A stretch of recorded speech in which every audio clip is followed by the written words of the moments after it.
ဘုံစားပြည့်တဲ့များလုံးပဲမင်္ဂလာပါခင်ဗျာကျွန်တော်ခုတင်ဆက်ပေးမှာကတော့ဒီနေ့ညနဲ့မနေ့ပြန်မနေ့မှာကစားသွားမယ်ဒီကမ္ဘာဖလားပွဲစဉ်တွေပေါ့နော်ဒီလေးပွဲအကြောင်းပဲဖြစ်ပါတယ်ဒီပထမဆုံးအနေနဲ့ကတော့ဘောတော့ဒါဒီနေ့ညဒီ10နိုင်ပွဲမှာကစားမယ် ARG ဒါစပိန်တင်းနဲ့ဒီကိတ်ပါတီတင်းတို့ရဲ့ပွဲစဉ်အကြောင်းပေါ့နော်အဲ့တော့ဒီစပိန်တင်းကတော့ဒါအားလုံးသိကြတဲ့အတိုင်းပဲဒါလုံးဝဒီတိကျကလာမှာအားလုံးဒီပါနဲ့ဒါစုဖွဲ့ထားတယ်ဒီလူစင်း26ရာလုံးကတကယ်ကိုနံပါတ်ကြီးကလာမတွေကြီးပဲပါဝင်တယ်ပေါ့နော်ဒါကြောင့်လဲဒီပြီးခဲ့တဲ့ယူရိုပေါ့နော်ဒါယူရိုဖလားအပါဒီတို့အနေနဲ့ဒါစုဖလားရပြီးတော့အေးစစ်ပဲတို့အေးစစ်ဒီပွဲကိုစတင်ဖို့များတယ်ပြီးတော့လဲပေါ့နော်ဒါလက်ရှိယူရိုချန်ပီယံအနေနဲ့ဖြစ်တယ်လို့ပြီးတော့လဲဒီလက်ရှိခြေသွမ်းပိုင်းကလည်းတော်လေးကောင်းမွန်နေတာကိုတွေ့ရတယ်ပေါ့နော်ဒါပေမဲ့တခုရှိတာကတော့ပြီးခဲ့တဲ့ဒီခြေစမ်းပွဲပေါ့နော်ခြေစမ်းပွဲတွေနှစ်ပွဲကစားခဲ့တဲ့အချိန်မှာဒီအီရတ်ကိုသူတို့သေပဲရခဲ့တယ်ပြီးခဲ့တဲ့ဖေလာတဲ့ပွဲတွေမှာလည်းအရင်ကြီးခြေသွမ်းပိုင်းရအရင်ကောင်းခဲ့တဲ့အနေထားတိတ်မတွေ့ရဘူးဂိုးပြတ်နိုင်တော့နိုင်ခဲ့တယ်အမှန်နဲ့ဒါကြောင့်မို့လို့ဒီနေ့ညပေါ့နော်ဒီအဖွင့်ပွဲတင်မှာဒီရလက်ကောင်းတစ်ခုရလူနိုင်မလားတစ်ချက်စောင့်ကြည့်ရမယ်တစ်ဖက်ကကိတ်ပါတီပေါ့နော်ကိတ်ပါတီကတော့ဒီနေ့ဒီကမ္ဘာဖလားကိုပထမဆုံးကြိမ်ပေါ့နော်ဒါတို့တမိုင်းမှာပထမဆုံးကြိမ်အနေနဲ့ကမ္ဘာဖလားဝင်ခွင့်ရခဲ့တာဖြစ်တယ်ပေါ့နော်ကိတ်ပါတီကတော့ဒီအာဖရိကကိုလာပြူလာရောက်ရှင်ကြဖြစ်ပြိုင်တာဖြစ်ပြီးတော့ပေါ့နော်ဒီသူတို့အနေနဲ့ခြေစပွဲအဆင့်မှာတော့တကယ်ကိုခြေသွန်းကောင်းတွေပြခဲ့တာကိုတွေ့ရတယ်ပေါ့နော်ဒီနာမည်ကြီးပေါ့နော်ဒါကင်မရွန်တင်းကိုဒါတို့ဒီကြော်ဖြတ်ပြီးတော့ပေါ့နော်ဒီအုပ်စုပထမနေရာကနေပြီးတော့သူတို့အခုလိုမျိုးဒါခြေစပွဲအောင်ခဲ့တာဖြစ်တယ်ပေါ့နော်ဒီလိုနေထားတွေမှာဒီခြေစပွဲအဆင့်အမှာကြည့်မယ်ဆိုရင်လည်းတိတ်ပြီးတော့ခြေစပွဲရတော်တော်ကြီးကောင်းခဲ့တာကိုတွေ့ရတယ်ခြေစပွဲ10ပွဲကစားတဲ့အချိန်မှာတပွဲပဲရှုံးတဲ့အထိကိုသူတို့အနေနဲ့ဒါခြေစပွဲပြခဲ့တာကိုလည်းတွေ့ရတယ်ပေါ့နော်ဒီလိုနေထားဒီမှာပြီးခဲ့တဲ့ခြေစမ်းပွဲတွေကိုတွေ့ရကြည့်မယ်ဆိုရင်ကိတ်ပါတီကဒီဥရောပမှာအသင်းလက်အတင်းကိုပြောလို့ရတယ်ဆာဗီယာကို3ဂိုးပြနိုင်ယူခဲ့တယ်ပြီးတော့ဒီဘာမြူတာကိုလည်းဒါ3ဂိုးပြနိုင်ယူခဲ့တယ်ဆိုတော့ဒီတို့ခြေတွေးတဲ့နေရာမှာလည်းတကယ်ရလက်ကောင်ရယူနိုင်ခဲ့တယ်ဆိုတော့ခုဒါ ARG ဒီလုံးဝစပိန်တိတ်ရဲစပိန်နဲ့တွေ့တဲ့အချိန်မှာတို့ဘယ်လိုမျိုးဒီဘောတော့ခြေတော်တွေနဲ့ဒီကမ္ဘာဖလားဖွင့်ပွဲတင်ကိုကစားမလဲဆိုတာသိလို့တရားကောင်းတယ်ဒီကိတ်ပါတီတင်းကတော့ဒီဘောတော့နယ်သာလန်ဘောတော့ဒီပြောရမယ်ဆိုရင်တော့ဒါနယ်သာလန်ပိုင်ဘောတော့ဒါကျိုးစုဒါတခုလို့ပြောလို့ရတယ်ပြီးတော့ဒီနယ်သာလန်လိုမျိုးပဲသူတို့ကစားကြတယ်ပေါ့နော်ထို့ဖြစ်တောင်ပန်တွေကိုအားကိုးပြီးတော့သူတို့ဒီကစားတာကိုမြင်တွေ့ရတယ်ပြီးတော့လည်းဒီနယ်သာလန်ကျယ်ပွဲတွေလိုပဲပေါ့နော်သူတို့အနေနဲ့ဒီနယ်သာလန်အသင်းစီမရောက်ဘဲနဲ့ဒါကြံခဲ့တဲ့ကစားသမားတွေလိုပဲပြောလို့ရတယ်ဒီလိုနေထားဒီမှာဒီကိတ်ပါတီရဲ့ဒီကစားသမားအင်အားကိုတော့အရင်ကြီး short တွက်လို့တော့မရဘူးဒါကြောင့်မို့လို့စပိန်အနေနဲ့ဒါ short တွက်သွားရင်တော့ short တွက်ရင်တော့ခံရနိုင်တဲ့အနေအထားမှာရှိနေတဲ့အတွက်ကြောင့်မို့လို့ဒီလိုရလက်တွက်မလဲဆိုတော့အချက်ကြည့်ရပါဘောနော်အဲ့တို့အနေထားမှာလည်းတို့နေတဲ့အနေနဲ့ဒီနှစ်သိန်းကြားတွေ့ဆိုဘူးမရှိခဲ့တာကိုတွေ့ရတယ်ဒါကြောင့်မို့လို့လက်ရှိဒီခြေသွမ်းပိုင်းရပေါ့ဗောနော်ဒီကအနေထားရဒီစပိန်ရဲ့အကျိုးပေးမှုကတော်တော်ကြီးကိုပြင်းတယ်ဗောနော်ဒီလိုအနေထားတွေမှာတစ်ဖက်ကဒီကိတ်ပါတီအနေနဲ့ကလည်းဗောနော်ဒီတို့ခြေသွမ်းပြနိုင်ခဲ့တယ်ဆိုမဲ့စပိန်လိုအသင်းမျိုးကတော့ဒီအဖွင့်ပွဲတင်မျိုးမှာဗောနော်ရှင်ကန်နိုင်မှုတော်တော်ကြီးခက်တဲ့တော့ကြောင့်မလို့ဒီပွဲတင်မှာတော့စပိန်တင်ကိုပြည့်နိုင်ရမယ်လို့ကျွန်တော်ထင်ပါတယ်ဗျဟုတ်ကဲ့ပွဲစဉ်တွေပွဲပေါ့နော်ဒါဒီပွဲကတော့ကြည့်ကောင်းမဲ့ပွဲစဉ်တွေပွဲလို့ယုံကြည်ရတယ်ဒါဘာကြောင့်လဲဆိုတော့ဒီဥရောပ ARG တင်းပြည့်တဲ့ဒါဘယ်ဂျီယံပေါ့နော်ဒီဘယ်ဂျီယံနဲ့ဘက်ကအာဖရိက ARG ဖြစ်တဲ့ဒါအီဂျစ်တို့ဒါကစားမဲ့ပွဲစဉ်ဖြစ်တယ်ပေါ့နော်ဒါဘယ်ဂျီယံကတော့နောက်ပိုင်းနေ့တွေမှာဒီဘောနော်ကမ္ဘာဖလားမှာပေါ့နော်သူတို့ပြဒါဒီတိတ်ပြီးတော့ရလက်ကောင်းတိတ်မယူနိုင်တာကိုတွေ့ရတယ်ဒါပေမဲ့ဒါဒီနေ့မှာလည်းပေါ့နော်သူတို့ပြတက်ကြီးကစားသမားပေါ့နော်ဒီဘရိုင်းတို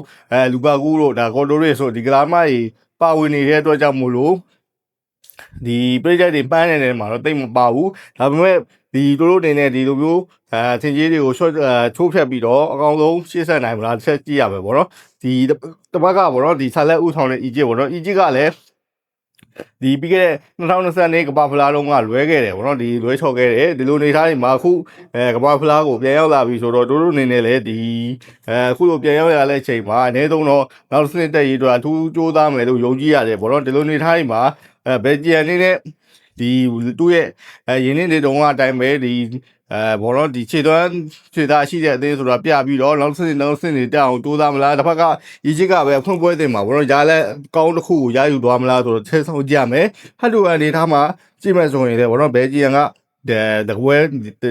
ပွဲနိုင်တယ်ဘောနော်ဒါအီဂျစ်ကတော့2ပွဲနိုင်ခဲ့တဲ့အနေထားကိုတွေ့ရတယ် လက်တို့အနေထားမှာတော့ EJ ကတော့တာခဲ့တယ်ပေါ့နော်ဒါကြောင့်မို့လို့ဒီအခုလက်ရှိဒီဈေးကွက်အနေထားရကောခြေစွမ်းပိုင်းရကောကြည့်မယ်ဆိုရင် EJ ကတော့ဒီဘောလုံးတို့အနေနဲ့ဖွင့်ပွဲမှာဒီဥရောပအသင်းကြီးတင်းစီကနေအမှတ်ရလောက်ယူဖို့ကြိုးစားလာမှာဖြစ်တယ်ပေါ့နော်ဒါကြောင့်ချိန်လေးမျိုးကတစ်ဖက်ကဘယ်ဂျီယန်ကလည်းဒီဒိုကူလောက်ပဲဘောလုံးတို့အနေနဲ့အားကိုးတရားရှိတဲ့အနေထားရှိတယ်ထော်ဆက်တို့ဒီဘောလုံးဒီဘရိုင်းတို့ရှိတယ်ဆိုပေမဲ့ဒိုကူနဲ့ဒီခြေသွမ်းနဲ့တို့လုံးဝဒီဘောလုံးဒီရလက်နဲ့တောက်ရတက်ဆိုင်လို့များတယ်။ EJ ကလည်းဒီချက်ကိုသိပြီးတော့ဒါပိတ်ကစားမယ်ဆိုတာသိကြတယ်ဘောနော်။ဒါကြောင့်မို့လို့ပဲကျင်လည်းကိုမပြတ်နိုင်လို့ EJ ကလည်းသိပြီးတော့ကိုရဖို့ခတ်တဲ့အတွက်ကြောင့်မို့ဒီပွဲစဉ်ကတော့ကိုယ့်ပွဲစဉ်ပွဲဖြစ်ဖို့များပါဗျာ။နောက်ထပ်ပွဲစဉ်ပွဲကတော့ဘောနော်ဒါမနေ့ဘောနော်၄နိုင်ပွဲမှာကစားမယ်ဒီဆော်ဒီတင်းနဲ့ဥရုဂွေတင်းတို့ပွဲစဉ်ဘောနော်ဒီပွဲစဉ်ကိုကြည့်မယ်ဆိုရင်တော့ဒါဆော်ဒီတင်းကဒီဘောနော်လက်ရှိဘောလုံးခြေသွမ်းပိုင်းရရိုင်းကောင်းတဲ့အနေအထားမှာမရှိဘူး။နောက်ဆုံးခုနှစ်ပွဲကစားတဲ့အချိန်မှာတပွဲပဲနိုင်ခဲ့တဲ့အနေအထားဘောလုံးဒါခြေသွမ်းပွဲတွေမှာလည်းတိတ်ပြီးတော့ရလက်မကောင်းခဲ့တဲ့ဟာကိုတွေ့ရတယ်။ဒါပေမဲ့အခုဒီလုံးဝဒါဒီဘောလုံးဒီလိုမျိုးပေါ့နော်ကဘာဖလားလိုပြန်ပွဲမျိုးမှာအထူးသဖြင့်ဖွင့်ပွဲမှာဒီလိုအနေနဲ့ရလက်ကောင်းရဖို့အထူးကြိုးစားလာမယ်ဆိုတာသိကြတယ်။တစ်ဖက်ကသူတို့ဒီအေဒီချင်းဖြစ်တဲ့ကာတာဘောလုံးကာတာဆိုရင်လည်းနာမည်ကြီးဆွစ်ဇာလန်စီကနေပြီးတော့အမှတ်ရအောင်ယူသွားနိုင်တယ်ဆိုတော့သူတို့လည်းဒါလုပ်ပြဖို့ကြိုးစားလာမယ်လို့ယုံကြည်ရတယ်ဘောနော်။တစ်ဖက်ကဥရုဂွေဘောနော်ဥရုဂွေရဲ့အထူးခြားချက်ကတော့ဒီပြန်ပွဲကြီးမတိုင်ခင်မှာခြေစမ်းပွဲတပွဲမှာကစားပဲနဲ့အခုပြန်ပွဲကိုရောက်လာတာဖြစ်တယ်ပေါ့နော်ဒီလိုနီးပြဒီ BSR ရဲ့ဒါဒီဥရောဂွေအသင်းမှာတော့ဒီအကိုတရားကစားမအဖြစ်ပေါ့နော်ဒါဗေဘာဒီတို့ဒါဝင်နူးတဲ့တို့ရှိတယ်ပေါ့နော်ဒီလိုနေထားနေမှာဥရုဂွေအနေနဲ့ဒီနေ့ကမ္ဘာဖလားမှာတော့ဒီလူဝစ်ဆော်ရက်မပါတော့ဘူးဒါကြောင့်မို့လို့ဒါတိုက်စစ်အထောင်တိုက်စစ်မှုဒီဘောတော့ဒါဝင်နူးနဲ့ကိုပဲလုံးဝအားကိုးလာမဲ့အနေထားမှာရှိတယ်ဘောတော့ဒီလိုအနေထားတွေမှာဥရုဂွေရဲ့ဒီနေ့ရဒီနေ့ဘောတော့ဒီကမ္ဘာဖလားခြေသွမ်းပိုင်းနဲ့ဒါရက်လက်ပိုင်းရတော့ဒီခမန်းအခက်တဲ့အသင်းတွေဖြစ်လာမယ်လို့ယုံကြည်ရတယ်ဒီလိုမျိုးအနေထားမျိုးမှာတစ်ဖက်ကဒီအာရှ AIG တင်းတင်းဖြစ်တဲ့ဒါဆော်ဒီနဲ့ရင်ဆိုင်ရတဲ့ဒေသမှာဥရုဂွေတွေနဲ့အဖွင့်ပွဲမှာရလက်ကောက်ယူနိုင်မလားတစ်ချက်စောင့်ကြည့်ရပါဘောနော်ဥရုဂွေရဲ့ဒီခြေစစ်ပွဲရလက်တွေကိုကြည့်မယ်ဆိုရင်လေဥရုဂွေကဒီအုပ်စုအတွင်းမှာဘောနော်ခက်ခဲတဲ့ပြန်မဲ့တွေရေဆိုင်ရတယ်ဆိုမှအကောင်းဆုံးကစားပြီးတော့ဘရာဇီးရဲ့အထက်ပေါ့နော်ဂိုကွာကြားချက်နဲ့ဘရာဇီးရဲ့အထက်မှာရက်တည်ပြီးတော့ဒီကမ္ဘာဖလားကိုရောက်လာတာဖြစ်တယ်ဆိုတော့သူ့ရဲ့ခြေသွမ်းကိုတော့ဒီရှော့တွက်လို့မရတဲ့အနေထားပေါ့နော်ဒီလိုအနေထားမှာ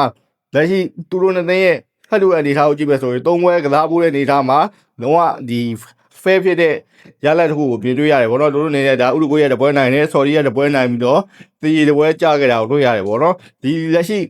ဒီဘောနော်ခြေသွမ်းပိုင်းအရကြည့်မယ်ဆိုရင်လည်းဒီဆော်ဒီက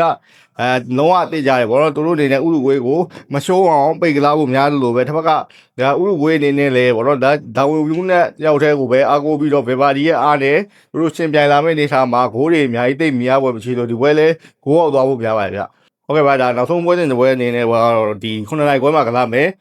အီရန်တင်းနဲ့ဒီဘောတော့နယူးဇီလန်တင်းတို့ရဲ့ပွဲတယ်ဘောတော့ပထမဆုံးဒါအီရန်တင်းကြောင်းပါတော့အီရန်တင်းကတော့ဒီလက်ရှိမှာတော့ဒီနိုင်ငံရေးအခြေအနေရတော့ဒါဒီလက်ရှိတော့အမေရိကန်နဲ့စစ်ဖြစ်နေတဲ့ဒေသရကောဘောတော့လုံးဝသူတို့အနေနဲ့ဒီတော်တော်လေးဒီကတက်ချက်တွေများနေတဲ့နေတာပေါ့နော်အထူးသဖြင့်သူတို့ကစားသမားတွေကိုလက်ရှိစော်လုံးကဒီဗီဇာထုတ်မပေးဘဲနဲ့ကတ်သက်ထားတယ်ပြီးတော့ဗီဇာထုတ်ပေးတဲ့အချိန်မှာလည်းဒီနီးပြပွဲဝင်တွေဒီပရိသတ်တွေကိုခတ်ပြီးတော့ကန့်ထားတဲ့နေထားမှာတော်တော်လေးခက်ခဲပေါ့နော်ဒီရှင်းပြရဖို့များတယ်ပြီးတော့လည်းသူတို့ရှင်းပြရမယ်ဒီပြိုင်ပွဲတွေကအမေရိကန်မှာကျင်းပရမယ်ဆိုအမေရိကန်မှာရှင်းပြရမယ်ဆိုမဲ့သူတို့ကဒီအမေရိကန်တဲကိုဒီဝင်ပြီးပြန်ပြီးတော့ထွက်ရမယ်ဆိုတော့အမိန့်ကြောင့်ပေါ့နော်သူတို့အနေနဲ့ဒီမက္ကဆီကိုမှာဒီကတ်ဝင်နေရတယ်ပေါ့နော်မက္ကဆီကိုမှာကတ်ဝင်နေရတဲ့အတွက်ကြောင့်မလို့အမေရိကန်ကိုမက္ကဆီကိုကနေလာပြီးတော့ကစားရမယ်ပြီးရင်မက္ကဆီကိုကိုပြန်ရမယ်ပေါ့နော်ဒီလိုမျိုးအနေထားတွေနဲ့တော်တော်လေးခက်ခက်ခဲခဲပြင်ဆင်မှုတွေပြုလုပ်နေရတယ်ဒါပေမဲ့အီရန်ဆိုတာကလည်းဒီဘောနော်ကမ္ဘာ FIFA ranking မှာဆိုရင်လည်းဒါအဆင့်30ရထားတဲ့အတင်းပေါ့နော်လက်ရှိအချိန်ဒီအဆင့်20နေရာမှာရပ်တည်နိုင်တဲ့အတင်းတကယ်ကောင်းတဲ့အတင်းဆိုတော့ဘောနော်အီရန်နေနဲ့တခုလောက်ပြခြင်းမှာလေ့ကြနေတယ်ဘက်ကနယူးဇီလန်ဘောနော်နယူးဇီလန်ကတော့ဒီနေ့ကမ္ဘာဖလားမှာ၄၈တင်းတိုးချဲ့လိုက်တဲ့အတွက်ကြောင့်မို့လို့သဘောတရားပိုင်းဆိုဘောနော်ဒီတင်းကိုသူတို့အနေနဲ့အော်တိုဒီပေးဝင်လိုက်တဲ့အတွက်ကြောင့်မလို့နယူးဇီလန်ကအခုဒီကမ္ဘာဖလားကိုရောက်လာတယ်လို့ပြောလို့ရတယ်ဘောနော်ဟုတ်လို့ရင်ဒီနယူးဇီလန်ရဲ့ဂိုးလုံးစစ်တန်းအနေနဲ့ဒီကမ္ဘာဖလားကိုရောက်လာပေါ်တော်တော်ကြီးကိုခတ်မယ်ဆိုတာသိကြတယ်ပြီးခဲ့တဲ့ဒီကလပ်ကမ္ဘာဖလားတုန်းကလည်းနယူးဇီလန်ကလပ်တစ်ခုဖြစ်တဲ့ Auckland City ပေါ့နော် Auckland FC ပေါ့နော်ဒီအသင်းကလည်းကလပ်ကမ္ဘာဖလားဘူးမွေးရခဲ့တဲ့ဒါပေမဲ့တော်တော်ဆိုးဆိုးရွားရွားပေါ့နော်ဒီဂိုးရက်တွေကြီးပဲရှုံးပြီးတော့တို့ထွက်ခဲ့ရတဲ့ဒေသတွေတွေ့ခဲ့ရတယ်အဲ့လိုဒေသတွေမှာအခု ဒီ New Zealand တဲမှာပေါ့နော်ဒီအားကိုးတရားဆိုလို့ဒီကတိုက်စစ်မှုဒီပေါ့နော် Chris Wu ပေါ့နော် Nottingham Forest မှာကစားနေတဲ့ Chris Wu ရှိသေးတယ်ပြီးတော့ပြီးခဲ့တဲ့ရမိုင်းနေတွင်ရမှာဒါနာမည်ရတဲ့ကစားသမားပေါ့နော်တင်ပိန်းရှိနေတယ်ပေါ့နော်ဒီလိုနေထားတွေမှာဒီ New Zealand အနေနဲ့တစ်ဖက်ကအာရှအင်အားကြီးတကယ်ကောင်းတဲ့အီရန်ကိုကြော်ပြဒီပေါ့စင်ကလာနိုင်ဖို့တော်တော်လေးရုန်းကန်ဖို့များတယ်အီရန်ကလည်းပေါ့နော်ဒီ